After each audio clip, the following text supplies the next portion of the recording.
everyone. I have some disturbing news to share with you today about the upcoming Passover events in Israel. During Passover, from the evening of April 5th to the evening of April 13th, there will be a special event called Temple Mount Jerusalem Convention, also known as Temple Mount 23, that you won't want to miss. This event is being organized by Cry for Zion, a movement of Jews and Christians who are advocating for Jewish sovereignty and freedom on the Temple Mount, which they call Cry for Zion. They also advocate for the rebuilding of the temple. In fact, that's the whole point of this year's convention. The event, which will be held on April 9th at the Begin Heritage Center in Jerusalem, will be both an in-person and live-streamed event. Cry for Zion describes the event as a convention dedicated to the holiest place on earth, and it aims to bring together Jews and Christians to discuss, network, get educated, and be inspired with zeal for God's house. Did you ever think that there would be a meeting that brings both Jews and Christians together to be inspired for God's house? The convention will feature top Christian and Jewish leaders,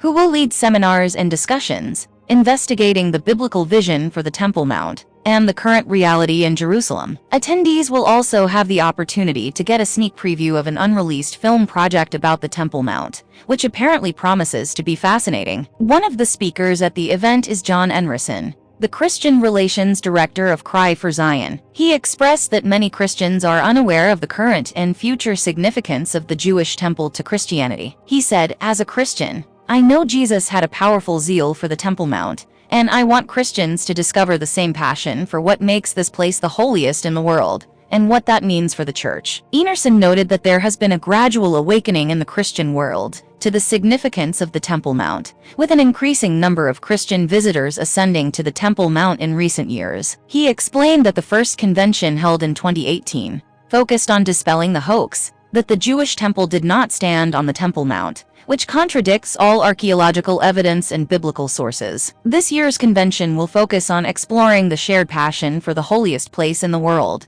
and the biblical vision for it. And when they say biblical vision for it, they mean the role of the temple. This is crazy. So the list of speakers includes Temple Mount activists, filmmakers, bishops, and journalists. And the goal is to bring about the prophetic vision of the house of prayer for all nations, as described in Isaiah 56:7. But there is one problem. Let us read Isaiah 56:7. "I will bring them to my holy mountain, and make them joyful in my house of prayer. Their burnt offerings and sacrifices will be accepted on my altar, for my house will be called a house of prayer for all the nations." Do you see what I am saying? This verse is about the temple, and yet this movement is mobilizing the church to be involved in this. I mean, they are literally running a petition for Christians to sign, urging the Prime Minister of Israel, the Supreme Court, and the Mayor of Jerusalem to allow people to pray on the Temple Mount, in alignment with Daniel 9. Another red flag. Daniel 9 is about the temple that the Antichrist is going to operate in. So, mark your calendars for April 9th. And be sure to avoid this momentous event that brings Jews and Christians together. Don't allow your Bible teacher to influence you to attend this. This is not worshiping Yahshua. It's something else. Do not attend those meetings that say let's come together to learn,